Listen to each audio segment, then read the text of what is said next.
자살이라는 말을 거꾸로 읽으면 살자가 됩니다. 말만 바꿔도 이렇게 의미가 달라지는데 마음을 바꿀 수 있다면 얼마나 좋겠습니까? 역경이라는 말을 거꾸로 읽어보면 경력이 됩니다. 이런 말들이 많더라고요. 그래서 참 사는 게 힘듭니다. 직장 다니는 것도 힘들고 사업하기도 힘들고 돈 버는 게 너무 힘들어서 또 다른 사람은 다 괜찮은 것 같아요. 나만 힘든 것 같아요. 그래서 내 힘들다. 그걸 거꾸로 읽어보라 했더니 다들 힘내. 그런 말이 되더라 하는 겁니다.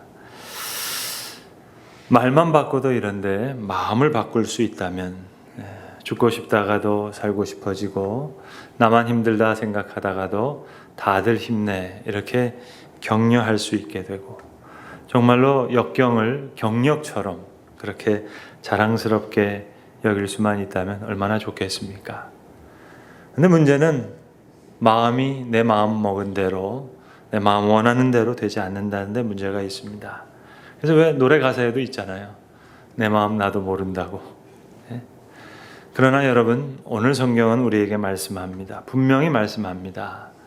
마음을 다스리는 자 32절에 말씀하십니다. 마음을 다스리는 거 이거 가능하다. 가능하시다는 하나님의 말씀입니다.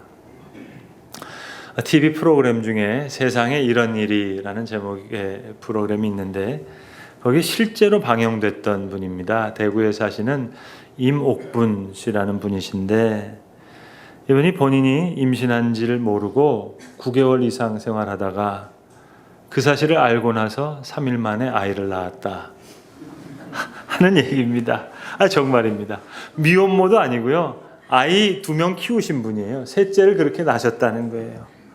몸이 막 뚱뚱하신 분도 아니에요. 그냥 보기 좋게 통통하신 분인데 살이 좀 찌나 했더랍니다. 그리고 이분이 나중에 알고 보니까 하루에 10시간 이상씩 중노동을 하시는 분이에요. 그래서 출혈이 있었던 거예요. 그러니까 생리도 그냥 계속 하니까 임신이라고는 생각하지를 못했답니다. 그리고 나중에는 급기야 배가 너무 좀 딱딱해지는 것 같아서 동네 목욕탕에 갔대요. 그래서 떼미는 아줌마한테 부탁했대요. 좀 위에 올라가서 배 좀 밟아보라고. 그러니까 참 밟으라 하신 분이나 밟은 분이나 진짜 대한민국 만세입니다.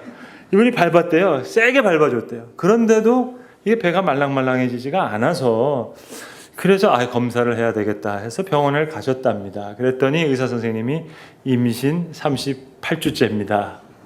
그래서 입원하시고 3일 만에 아이를 낳았다 하는 실화예요, 실화. KBS에서 방영된 그런 이야기입니다. 자, 그러니까 여러분 보세요. 사람의 마음과 생각이 얼마나 대단한 겁니까? 이만큼 놀라운 겁니다. 우리가 자꾸만 몸이 중요하다고 생각해서 병원에 가서 진찰받고 또 의사 선생님한테 치료받으려고 그러는데 사실은 마음과 생각이 훨씬 더 중요한 겁니다. 그래서 병의 70%는 자기가 만든다 하는 그런 이야기도 있습니다. 생명은 하나님께 있지만 건강은 많은 부분 사람에게 있습니다. 잘 관리해야 돼요. 맘대로 고민하고 맘대로 걱정하고 몸도 맘대로 굴려서는 안 되지만 마음도 맘대로 굴려서는 안 됩니다. 걱정, 근심, 시기, 질투, 염려 여러분 이거 다 자살행위입니다. 따지고 보면 만성 자살행위입니다. 재산을 잘 관리해야 되는 것처럼 우리의 건강을 잘 관리해야 되는 것처럼 마음을 잘 다스려야 됩니다. 그래서 주변에 보면은 몸을 건강하게 가꾸기 위해서 애쓰시는 분들이 참 많아요. 특별히 우리나라는 다이어트라 그래가지고요. 다이어트 하기 위해서 너무 애를 쓰시죠. 북한에서는 다이어트를 몸깎기라 그러더라고요. 하여튼 그냥 사과나 잘 깎아서 드시면 되는데 몸까지 깎으려니까 여러분 그게 사실 운동이라는 게 철학적으로 생각해 보면 몸을 괴롭히는 겁니다. 그러니까 몸을 괴롭히기 위해서 그건 좋다 하더라도 하여튼 별짓을 다 합니다. 거꾸로 매달리고 쥐어짜고 비틀고 아무튼 몸을 괴롭히면서 무단히들 이를 악물고 애를 씁니다. 근데 여러분 운동공학이라는 책을 보시면 재미있는 운동을 해야지 효과가 있지 나 이거 운동하면 죽는다. 그건 고문이랍니다, 여러분. 그러니까 운동과 건강도 사실은 별개예요. 운동과 건강 이거 하나인 것 같지만 아니 그렇습니다. 운동과 건강도 별개입니다. 물리적인 운동이 있지만 건강은 다분히 심리적인 측면이 많습니다. 그래서 여러분 목사님들끼리 하는 농담이 있어요. 매일 아침 일찍 일어나서 조기축구회 해도 교회 부흥하지 않으면 갤갤거리고 매일 숨쉬기 운동만 하더라도 교회 부흥하면 건강하다 하는 그런 농담이 있습니다. 여러분 중환병에 걸린 분들 의사 선생님이 진단할 때 그렇게 얘기합니다. 꼭 묻는 게 있어요. 몇 년 전에 혹 힘든 일 당하지 않으셨냐고. 몇 날 며칠을 잠 못 이루는 그런 일이 있지 않았었냐고. 그때 이미 충격이 있었어요. 오늘 나타나는 겁니다. 운동은 물리적인 거지만 건강은 심리적인 거예요. 여러분 재산을 잃은 것도 억울한데 마음까지 잃어버리면 어떻게 되겠어요? 사업 중에 실수가 있었던 거, 그래서 물질적인 좀 손해가 있었던 거, 그거 실수라고 칩시다. 그렇지만 그 후에 마음은 잘 다스려야죠. 그러면 그 마음을 어떻게 다스리느냐, 이게 중요한 겁니다. 오늘 성경에 자기 마음을 다스리는 자가 성을 빼앗는 자보다 나으니라. 물론 말씀에는 아멘이죠. 근데 이 마음이 다스려지지 않는데 어떻게 하겠습니까? 뭐 이 마음이라는 놈을 밧줄에 꽁꽁 맬 수 있는 것도 아니고 이 자기 좋은 대로 어디로든지 이게 날아가려고 하는 이 놈을 어떻게 다스릴 수 있겠습니까? 아 이렇게 생겨 먹었는데 성격이 이 모양인데 이거 어떻게 합니까? 그러나 오늘 본문 33절은 우리에게 이렇게 대답합니다. 제비는 사람이 뽑으나 모든 일을 작정하기는 여호와께 있느니라. 오늘 우리가 본문을 23절부터 읽었습니다마는 23절부터 다양한 내용이 나옵니다. 마음에 대한 이야기, 말에 대한 이야기, 입술에 대한 이야기, 분노에 대한 이야기, 쭉 많은 다양한 이야기들 이야기하는 가운데 이제 마지막 두 절에 32절과 33절에 이 모든 부분을 결론지어서 얘기하는 거예요. 두 절에 다 종합되어 있습니다. 마음을 다스리는 것이 성격의 문제가 아니라는 거예요. 성품의 문제가 아니라는 겁니다. 믿음의 문제라는 겁니다. 또 어떤 분들은 너무 혈액형에 집착하셔가지고 혈액형 가지고 또 점치시는 분이 있어요. A형이다, B형이다, AB형이다. 여러분 RH-면 또 어떻겠어요? 성격의 문제가 아닙니다. 문제는 마음을 다스리는 믿음에 대해서 말씀하시는 거예요. 제비는 사람이 뽑으나 모든 일을 작정하기는 여호와께 있느니라. 마치 우리가 하는 일을 제비 뽑는 일 그 정도라는 거예요. 물론 많은 수고를 하죠. 열심히 했습니다. 땀을 흘립니다. 사업하시기 위해서, 돈 버시기 위해서, 직장생활 하시기 위해서 정말로 고생하시면서 수고하세요. 그런데 그 결과는 마치 제비를 뽑는 그런 사람의 위치에 있다는 겁니다. 물론 저희가 계획을 세우죠. 여러 전략을 수립합니다. 그러나 사실은 제비 뽑는 마음이에요. 여러분 제비 뽑는다는 게 이게 대충 한다는 얘기가 아닙니다. 중요한 것은 우리가 최선을 다해서 일한 후에 마지막 결정권을 하나님께 드리는 거예요. 여러분 제비 뽑기가 뭔 줄 아세요? 우리 이게 성경에서만 읽어가지고 제비 뽑기 뭔 줄은 알지만 실제로는 못 해봤잖아요. 제가 아는 선배 목사님 한 분과 후배 목사님 한 분이 계시는데 같은 교회에서 자랐어요. 그러니까 너무 잘 알죠. 한 분은 저보다 3년 위에 선배 목사님이시고 한 분은 2년 밑에 후배 목사님이신데 두 분이 다 목회를 잘하세요. 한 분은 지방에서, 한 분은 서울에서 역사가 깊고 규모가 큰 교회 담임 목회를 하시는데 이 두 분의 공통점이 있습니다. 뭔가 하니 담임 목회자로 청빙받아서 교회를 가실 때 제비뽑기로 해서 청빙받으신 분이세요. 여러분 제비뽑기가 아무렇게나 하는 게 아니에요. 그러니까 이 교회에서 워낙 규모도 있고 역사가 있는 교회다 보니까 청빙하는 과정에서 많은 문제가 생겼어요. 교회가 의견이 날리기도 하고 또 당회가 갈라지기도 하고, 그래서 마음에 최종적으로 결정을 한 겁니다. 교회에서 결정했습니다. 최종적으로 두 분을 모시고 결정한 후에 어느 분이 돼도 된다 할 만큼 훌륭한 두 분을 결정한 다음에 맨 마지막을 제비뽑기로 결정하기로 한 거예요. 그러니까 만장일치로 결정한다 그래도 그거는 사람들이 결정한 거잖아요. 그러니까 우리가 뽑은 게 됩니다.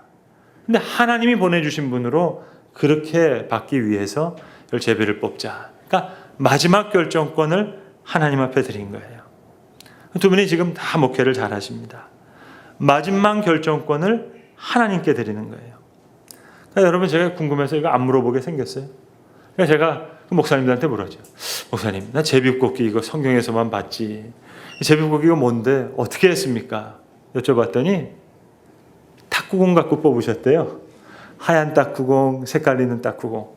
그래서 제가 그 탁구공의 은혜가 많다고 만날 때마다 그렇게 그분들한테 안부를 묻습니다. 여러분, 최종 지혜, 최종 결정권 다 내가 수고했어요. 애썼어요. 마지막 결정권은 하나님 앞에 드리는 거예요. 그러니까 탁구공이냐 야구공이냐 그 정도지 문제가 되지 못합니다. 제가 잘 아는 김 집사님이라는 분이 한 분 계신데, 이분은 경제학 박사세요. 보통 박사가 아니라 우리가 그냥 이름만 들어봤던 예일대학교, 거기서 경제학 박사학위를 하신 집사님이신데, 이분이 가끔씩 저에게 책을 한 권씩 선물로 보내주세요. 당신이 공부하는 분야에서 좋은 책 하나를 이제 늘 선물 삼아 보내주시는데, 이분은 이제 그 예일대학교에서 경제학 박사를 하신 후에 미국 대학에서 교수로 경제학을 가르치셨어요. 근데 학교에만 계신 분이 아니라 실무를 겸비하셔서 한국에 오셔가지고는 실제로 회사를 세우셨어요. 유명한 회사입니다. 그 채권을 평가하는 회사예요. 여러 기업들을 전문적으로 분석해서 채권을 평가하는 그런 회사의 CEO신데, 그러니까 이분이 늘 경영학, 경제학에 관련된 책을 한 권씩 저한테 선물을 보내주시는 거예요. 그래서 한 번은 이 집사님하고 식사를 하다가 제가 한번 부탁을 드렸어요. 집사님, 저한테 늘 좋은 책 한 권씩을 주셔가지고 제가 도움을 많이 받는데, 책 말고 집사님이 저한테 좀 직접 과외를 좀 해주실 수 없겠냐고, 좀 엑기스만 좀 모아가지고 그거 가르쳐 줄 수 없겠냐고 했더니, 이 집사님이 되게 무지 재밌는 분이시거든요. 유머 감각도 많고. 그러니까 목사님 그럴 것 없다고, 제가 한마디로 그냥 끝내드리겠다고. 그러니까 얼마나 반가워요. 바쁜 시간에 시간 따로 내지 않아도 한마디로 결정한다는데 귀가 솔깃해졌어요. 그러니까 전문가 중에 전문가가 이야기해 주신다니까 제가 귀가 솔깃해질 수밖에 없었잖아요. 근데 이분이 제 귀에다가 싹 대고는 뭐라고 얘기하시는 거 아니? 목사님, 운칠기삼입니다. 그러시더라고요. 알아들으셨어요? 운이 70%라는 거예요. 기술이 30%고. 그래서 집사님 그런 엉터리 같은 말이 어딨냐고. 아니, 당신 최고의 학부를 나오고 저 미국 말로만 듣던 예일대학교 박사, 경제학 박사라 그러면서 이렇게 무식한 얘기하면 되냐 했더니 이분이 그 다음에 정색을 하시는 거예요. 목사님, 농담 아닙니다. 아니, 저희 회사 아시잖아요. 회사의 채권을 저희가 전문적으로 평가하는 회사인데 저 농담 아닙니다. 그런데 정말 운칠기삼입니다. 그러면서 그 다음부터 정말 과외를 해주시는 거예요. 기업의 사례들을 쭉 말씀해 주는 거예요. 목사님, 아무개 기업 아시죠? A라는 기업 완벽하게 시장 조사해서 제품 완벽하게 만들어서 시장에 내놨는데 안 팔렸습니다. B라는 기업 이렇게 됐고, C라는 기업 이렇게 됐고, 줄줄이 강의를 해주는 거예요. 그 다음에는 또 반대로 얘기해 주시는 거예요. 반대로 목사님, 히트쳤던 상품요, 이거 예상치 못했던 겁니다. 그 상품 서비스들을 줄줄이 읊으시는 거예요. 목사님, 운칠기삼 맞다니까요. 목사님 맨날 설교하셨잖아요. 다 모든 게 은혜라고. 목사님 용어로 번역하면 은혜고 우리 업계에서는 이게 운칠기삼입니다. 그러시더라고요. 사실은 자기가 경영학 이론 다 돼가면서 한 학기 강의할 수 있다는 거예요. 경제학 이론 돼가지고 쭉 설명서 드릴 수 있다는 거예요. 그러면서 중요한 그분 본인의 간증 하나를 덧붙이시는 거예요. 목사님, 저 아시죠? 제가 미국 대학에서 가르칠 때, 예일대학교에서 박사학위하고 학교 가르칠 때, 교회 와서 예배 드릴 때 항상 팔짱 끼고 목사님 설교 들었다는 거예요. 그러면서 저 목사님이 오늘 제대로 이야기하시나? 무슨 이야기를 하시나? 목사님 공부는 제대로 하셨나? 오늘 또 무슨 책을 읽으셨나? 그렇게 설교를 들었대요. 그런데 목사님, 제가 직접 사업을 하기 시작했잖아요. 창업을 하고 보니까 기업을 책임 맡아서 일하고 보니까 이게 내 마음대로 되는 일이 없거든요. 그래서 이분이 고백하는 거예요. 분명히 똑같은 목사님, 똑같은 교회, 똑같은 설교인데 어느 순간에 자기가 눈물 흘리면서 열심히 받아 적고 있더래요. 왜요? 기업을 운영하다 보니까 내 힘으로 되는 게 없거든요. 운칠기삼 정도가 아니라 정말로 하나님의 은혜로 모든 게 가능하니까 내 머리로, 내 지식으로, 내 경험으로 될 수 없다는 걸 체험적으로 경험하고 보니까 팔짱 끼고 듣던 설교가 어느 순간에는 눈물 흘리면서 받아 적고 있더라는 거예요. 오늘 본문 33절의 말씀. 제비는 사람이 뽑지만 모든 일을 작정하기는 여호와께 있느니라. 뭐 수고하고 애쓰고 노력하지만 그 수고의 정도가 제비 뽑는 그런 정도의 노력. 여러분, 돈도 내가 버는 게 아니라 남이 벌어줘야 되잖아요. 그러니까 믿음으로 내 마음을 다스리라는 거죠. 근심과 걱정, 염려 아니요. 마치 제비 뽑는 마음으로 어느 쪽이 돼도 돼요. 내가 여기까지 최선을 다했어요. 그러나 마지막 결정권을 하나님께 드리는 겁니다. 내가 하는 부분이 있고 하나님이 하시는 부분이 있어요. 여러분, 설교도 다 열심히 준비했습니까? 그러나 설교할 때는 준비한 것을 의지해서는 안 됩니다. 제비 뽑는 그런 마음 말입니다. 최종적인 것을 하나님께 드리는 거예요. 여러분, 목회도 보세요. 씨앗도 내게 아니잖아요. 자라게 하는 힘도 내게 없잖아요. 내 아들 하나도 내가 예수 믿게 못하잖아요. 그러니까 성령으로 거듭난 영혼, 그 사람이 할 수 있는 부분이 아니죠. 어떤 목사님이 저에게 목회의 정의를 이렇게 내려주셨어요. 목회란 당신이 할 수 없는 일을, 그것도 당신이 가지고 있지 않는 것으로, 그것도 평생 감당하는 거라고. 저는 누누이 생각합니다. 정말 그렇다고. 여러분, 목회만 그렇겠어요? 아까 말씀드렸던 그 김 집사님처럼 전문적인 기업의 CEO지만 사업도 장사도 직장도 내 마음대로 되는 게 아니에요. 어떻게 보면 자녀 양육도 내가 할 수 없는 일을, 그것도 내가 가지고 있지 않는 것으로, 그것도 평생 감당하는 일입니다. 고로 노할 필요가 없어요. 내가 할 수 있는 일이 아니니까요.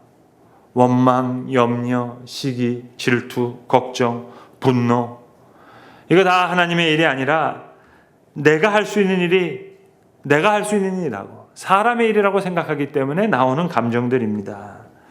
이미 작정하신 것은 하나님이시다. 내가 하는 수고, 제비는 사람이 뽑으나, 모든 일에 있어서 이러한 전망과 통찰을 가질 수 있을 때 그 믿음으로 우리는 우리의 마음을 다스릴 수 있을 것입니다. 라이널드 니버라고 하는 저명한 신학자가 유명한 기도문을 남기셨어요. 세 가지를 구합니다. 첫 번째, God grant us serenity. 평온함을 달라는 거예요. 바꿀 수 없는 것은 받아들일 수 있는 그 평온함을 주세요. 제일 먼저 구한 게 평온함입니다. 두 번째, 바꿀 수 있는 것은 바꿀 수 있는 그 용기를 주세요. 용기를 구했습니다. 그리고 마지막, 이 둘을 구분할 수 있는 wisdom, 지혜를 주세요. 유명한 기도문입니다. 하나님, 저에게 평온함을 주세요. 바꿀 수 없는 것 그대로 받아들일 수 있는, 그리고 바꿀 수 있는 것은 바꿀 수 있는 용기, 그리고 그 둘을 구분할 수 있는 지혜를 주세요. 그는 그렇게 기도했습니다. 플러 신학교의 심리학대학원의 학장을 오래 하셨던 아치발드 하트라고 하는 목회 상담학 교수님이 계신데, 이분은 목회 상담학 교수지만 특별히 따라다니는 별명 하나가 있습니다. 그 별명이 뭔고 하니 목회자들의 상담가라는 별명입니다. 그러니까 탈진이라든지 여러 목회 정신적인 어려움을 겪는 목회자들이 이 교수님을 찾는데, 이분이 쓰신 많은 책 중에서 제일 대표적인 책이 숨겨진 감정의 회복이라는 제목의 책이 있습니다. 이 책에서 특별히 네 부분을 다루는데요. 첫 번째가 분노, 두 번째가 우울증, 세 번째가 자기 혐오, 그리고 네 번째가 죄책감. 이 네 부분을 아주 전문적으로 다루는 책입니다. 그러면서 숨겨진 감정으로부터 어떻게 자유할 수 있는가, 그걸 설명하는데, 가장 중요한 결론적인 내용은 이거예요. 상담학의 문제가 아니라는 거예요. 문제는 목회자들의 신학의 문제라는 거예요. 믿음의 문제라는 거예요. 그래서 목회자들을 향해서 이렇게 일갈하고 있습니다. 안식하라는 거예요. 아니, 안식하면 채워주시겠다는 건데, 아니, 놀면 책임지셔 주겠다는데, 이거보다 쉬운 게 어디 있겠느냐. 하나님께 자신을 버리라. 이것이 참된 자유다. 마음을 다스리는 자, 용사보다 낫고 성을 빼앗는 것보다 나은 일이란 자유로움을 이야기하는 겁니다. 그런데 여러분, 자유로움은 이건 겸손한 자의 몫이에요. 겸손한 자가 자유를 얻을 수 있습니다. 제가 몇 해 전에 목회 철학이라는 말을 썼다가 제 스스로 크게 회개했던 적이 있습니다. 따지고 보면 종인데 종이 무슨 철학이 있나. 여러분, 어거스틴이라고 하는 유명한 그 신학자가 이런 말을 했습니다. 어려운 말 남겼습니다만 제 나름대로 번역하면 이런 거예요. 하나님을 사랑하라. 그리고는 그 다음엔 당신 마음대로 해라. 여러분, 이것이 자유함입니다. 하나님이 나를 사랑하세요. 그리고 내가 하나님을 사랑해요. 그걸로 충분한 거예요. 자유함의 지혜가 있습니다. 좋은 음식도 중요하고 적당한 운동도 다 좋지만 마음을 편하게 먹는 이 지혜. 하나님이 나를 사랑하세요. 그리고 내가 하나님을 사랑해요. 정말 어거스틴의 말처럼 하나님을 사랑하고 그 다음부터는 내 마음대로 하는 거예요. 그걸로 충분해요. 여러분, 혹 억울한 말을 들으셨어요? 자, 내가 지금 지적당한 그 일에서는 억울하다고 쳐요. 여러분, 그러나 따지고 볼까요? 들키지 않은 죄가 훨씬 더 많잖아요. 그럼 감사한 거 아니겠어요? 그 일에 대해서는 억울할지 모르지만 사실은 들키지 않은 죄가 훨씬 더 많잖아요. 그럼 감사한 거죠, 여러분. 죄인 보고 죄인이라 그러는데 마음 상할 것 없잖아요. 뭐 명예에 금이 가고 뭐 성공에 뭐 실패가 왔다. 애초부터 명예가 없었잖아요. 애초부터 성공이 없었잖아요. 내가 뭔데? 뭐 사람들은 늘 그렇게 싸워온 거고 문제는 늘 있어 왔어요. 문제를 문제시하지 않으면 문제가 되지 않습니다. 하나님을 두려워하면 두려워하지 말아야 될 사람을 두려워하지 않게 돼 있어요. 할 일을 안 하기 때문에 안 할 일을 하게 되는 거예요. 할 일을 해보세요. 안 할 일 안 하게 됩니다. 하나님만 두려워하게 되면 두려워하지 말아야 될 사람 두려워하지 않게 돼 있어요. 그런데 해야 될 일을 안 하기에 안 할 일을 하게 돼요. 두려워할 분을 두려워하지 않기에 두려워하지 말아야 할 사람을 두려워하게 됩니다. 여러분, 죄인 보고 죄인이라 그러는데 억울할 것 없잖아요. 명예 애초부터 없었잖아요. 성공 원래 없었던 거잖아요. 여러분, 한 계단만 내려와 보세요. 글쎄요, 문제될 게 하나도 없네요. 자유함은 겸손한 자의 몫입니다. 아예 2단계 내려와 보세요. 자기 마음을 다스리는 것 성격 문제가 아닙니다. 믿음의 문제입니다. 교만을 버리고 이제 1단계, 아니 2단계 툭 내려오면 이렇게 자유로울 수가 없어요. 정말 하늘을 훨훨 날 수 있는 새처럼 자유로운 심령이 돼서 그렇게 살아갈 수 있습니다. 믿음의 문제입니다. 성격의 문제 아닙니다. 노하기를 더디하는 자가 용사보다 낫고 자기의 마음을 다스리는 자가 성을 빼앗는 자보다 나으니라. 속절없이 무너지는 우리의 마음을 주께서 아세요. 우리만 아는 것이 아니라 하나님께서 아세요. 분노와 좌절을 다스리지 못하는 우리의 마음 주님 다 아십니다. 우리의 감정을 다 아세요. 그래서 좋은 성격, 좋은 성품 가지라는 말씀이 아니에요. 주를 바라보는 귀한 믿음에 바로 서라는 이야기입니다.